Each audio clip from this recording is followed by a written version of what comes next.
vous me dites.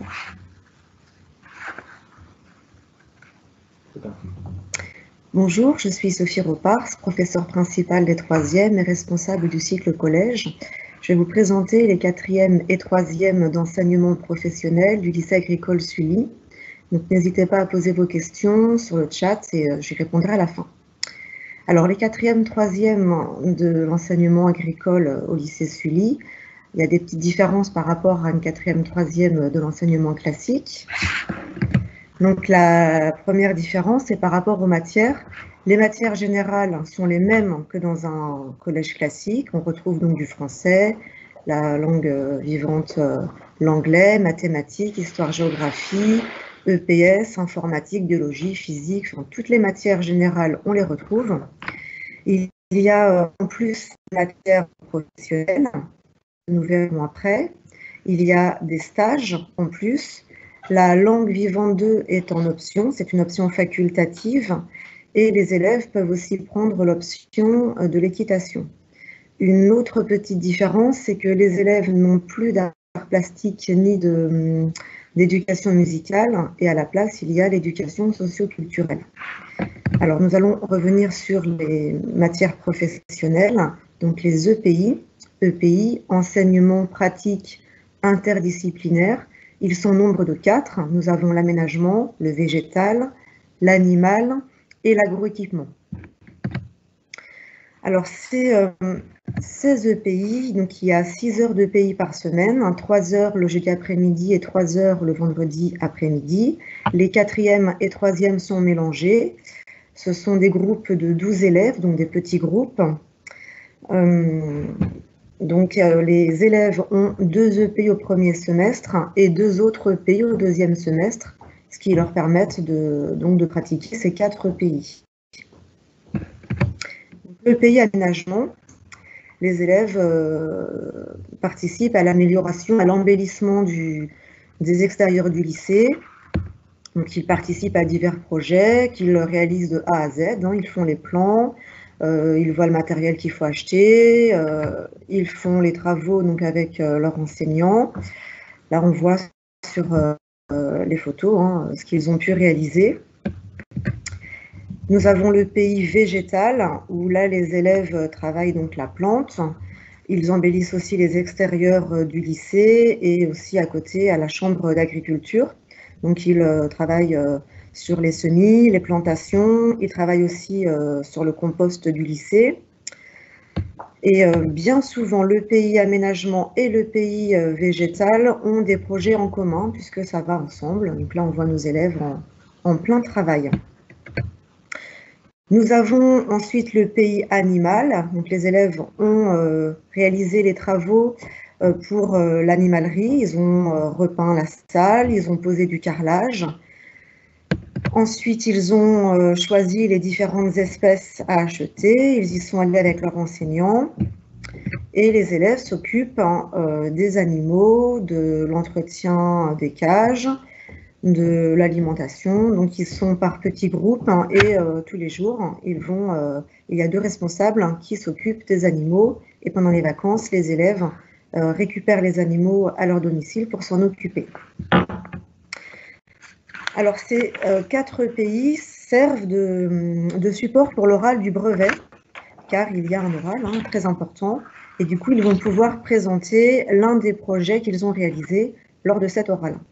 Et donc, quand ils présentent le projet, ils doivent expliquer quel était l'objectif de ce projet, qu'est-ce qu'ils ont réalisé, les différentes étapes, le calendrier, ce qu'ils ont utilisé comme outil, le budget. Donc, c'est vraiment une implication totale des élèves. Et même si le projet n'a pas abouti comme ils voulaient ou si ça a raté, ils peuvent expliquer au jury pour quelles raisons ça a raté, comment ils feraient pour améliorer ce projet pour une prochaine fois. Donc, voilà, ça leur sert de support.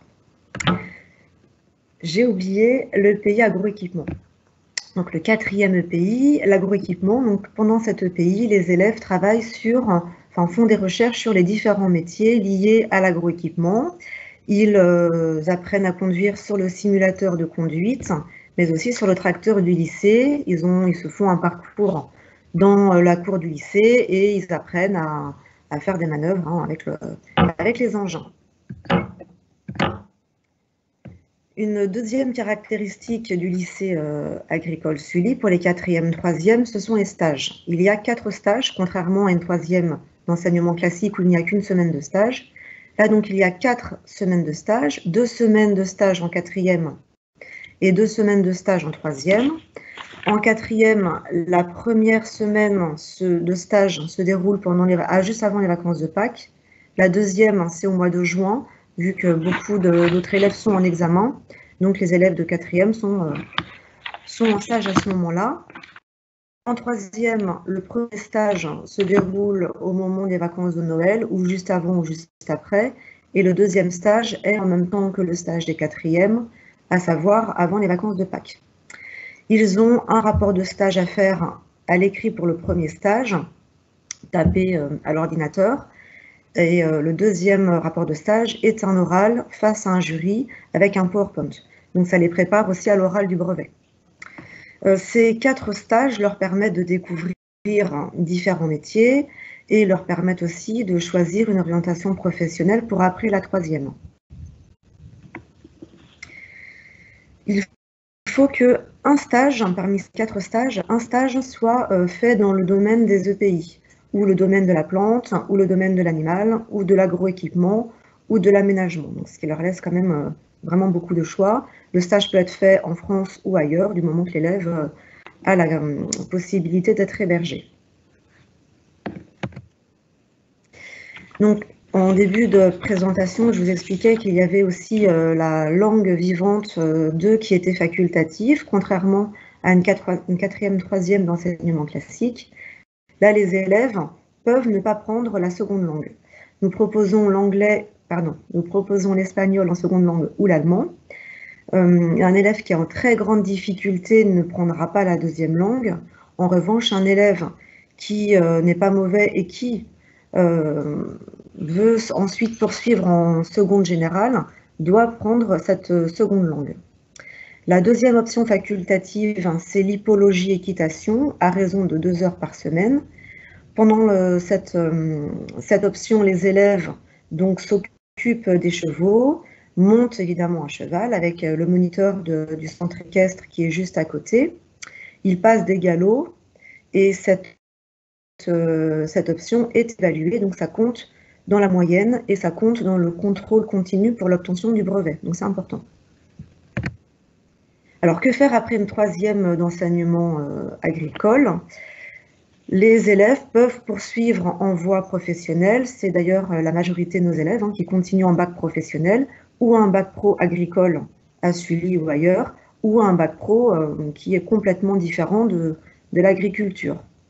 Les élèves qui seraient en difficulté scolaire et qui n'auraient pas les résultats pour poursuivre en bac pro peuvent se réorienter en CAP.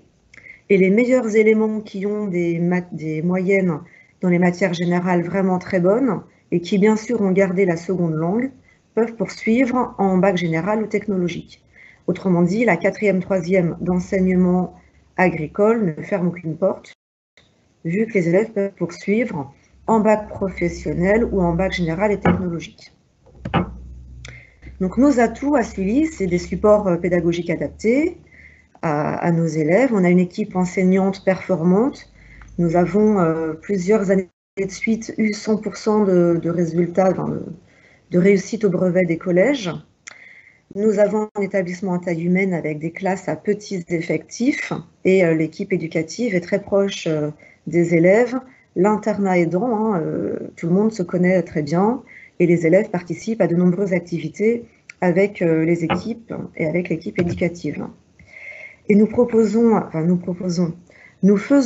un séjour d'intégration à chaque rentrée des classes avec les 4e et les 3e pour favoriser une bonne cohésion de la classe, une bonne cohésion groupe 4e, 3e et pour instaurer un climat de confiance.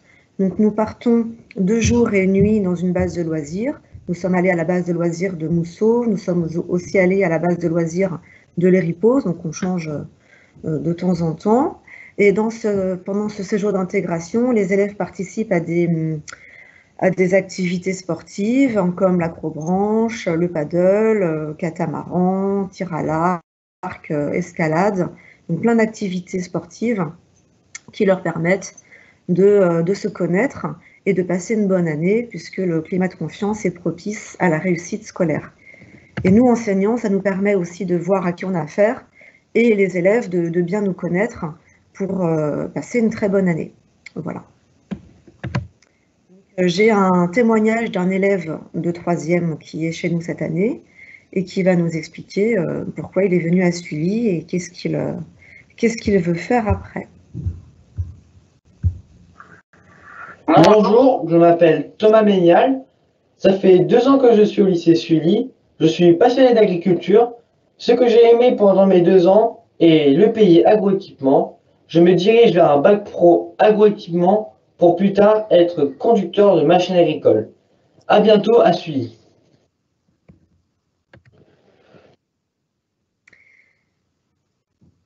Donc, je vais répondre à vos questions.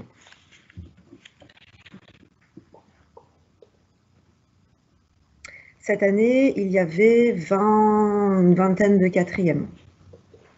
Une classe de 20 quatrièmes et 2 classes de 3e à 30 élèves en tout, donc 15 et 15.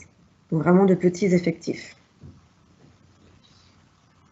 Alors, nous avons des élèves en difficulté scolaire, nous avons des dyslexiques, dyscalculiques, dysorthographiques. Donc ça, nous sommes habitués à avoir des élèves qui ont quelques difficultés. Et du coup, nous mettons en place un enseignement adapté à ces élèves en difficulté. Nous avons aussi des AVS et nous avons un accompagnement personnalisé avec ces élèves en difficulté. Je vous remercie de votre attention.